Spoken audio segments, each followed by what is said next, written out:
আমি আজকে ডিমের কারি বানাবো। কড়াইয়ে জল দিয়ে দিলাম, ডিমগুলো দিয়ে দিলাম, তাতে অল্প নুন দিয়ে সেদ্ধ করতে দিলাম, ঢাকা দিয়ে দিলাম। ঢাকা দেওয়ার পরে ডিম সেদ্ধ হয়ে গিয়েছে, তুলে নিয়ে ঠান্ডা জল দিয়ে দিলাম। কড়াইয়ে সর্ষের তেল দিয়ে তাতে হলুদ গুঁড়ো, লঙ্কা গুঁড়ো দিয়ে একবার নেড়ে তাতে ডিমগুলো দিয়ে নেড়ে চেড়ে ভেজে নিচ্ছি।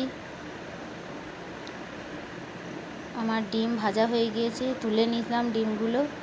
এবার ওই তেলেই শুকনো লঙ্কা দিলাম একটা, গোটা জিরে দিয়ে পেঁয়াজ কোচানো, পেঁয়াজটা একটু নেড়ে নিয়ে আদা বাটা, রসুন বাটা দিয়ে মশলাটা ভালো করে নেড়ে নিলাম।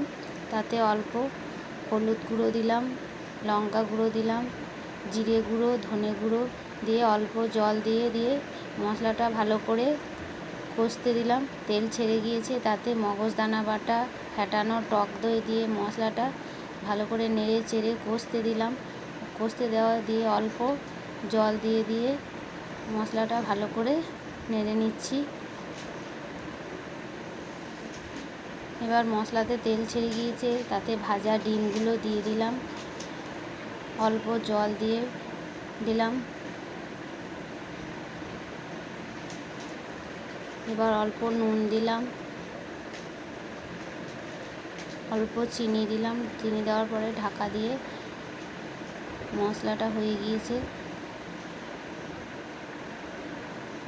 এবার গরম মশলা দিয়ে দিলাম, ধনে পাতা কোচানো দিয়ে দিলাম। একটু নেড়ে চেড়ে আমার ডিমের কারি হয়ে গিয়েছে।